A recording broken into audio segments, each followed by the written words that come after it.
Mga kabukid, nakatilaw na ba og tubig nga dili makita sa kawanangan o dili pod makita diha sa yuta. Nagtuba ko karon og kawayan kay akong iposte sa solar. Dito ko natuwa mga kabukid. Nagdala ko og duha ka solar. Tuba ko duha ka punuan isa. Duha. Samtang gipasan ako mga kabukid.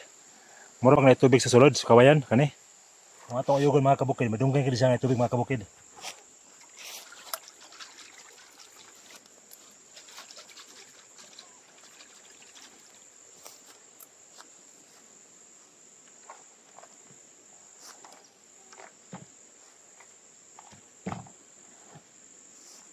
Atong ipastar mga kabukid, atong ipatong. Nagkuha na lang po kog dahon saging mga kabukid para mao itong baton og baso. Akong gipilo mga kabukid, akong giporma og cone. Then akong giuyog ang kawayan mga kabukid para madunggan nato kung asa ang tubig nakadeposito. Ako na yung gitigbas mga kabukid para makagawas ang tubig. Medyo habol gid ang ato ang sundang mga kabukid. Nakabusdak pa og pipila ka tigbas.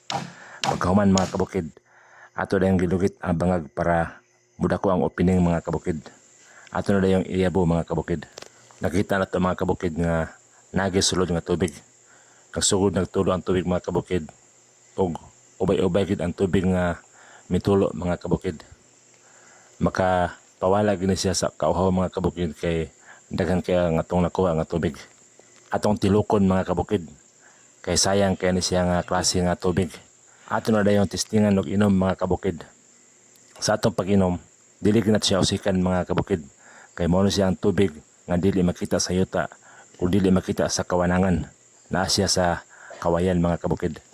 Nakulangan ang inyong tatay sa tubig mga kabukid. Mangita pa ta. Napansin ako mga kabukid nga ang upat ka chamber na tubig nga gatingog. Mao nang ato yapang bukon mga kabukid.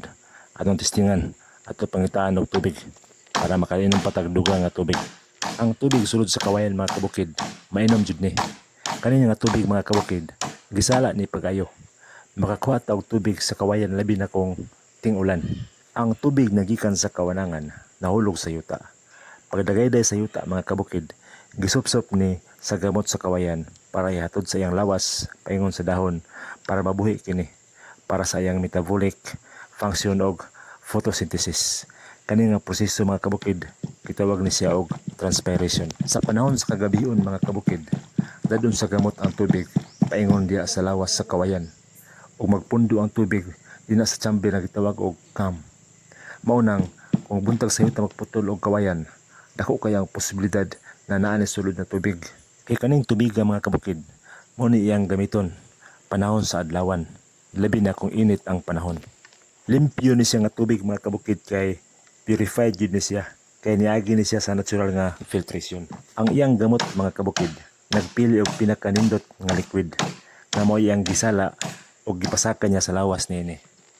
Nawala jud ang kauhaw ang gibati sa iyong tatay mga kabukid. Og karong panahon na mga kabukid, nakainom gitag tubig sa kawayan. Og tulo ka chamber ang atong nakuhaan og tubig mga kabukid. Satisfying kay siya mga kabukid. Ang iyang lasa mga kabukid, naay part nga ladang, napoy tamis-tamis. Salamat sa pagtanaw o hinaot nga nakahatay dugang pagtulon sa adlaw-adlaw ninyong panginabuhi. Bye-bye.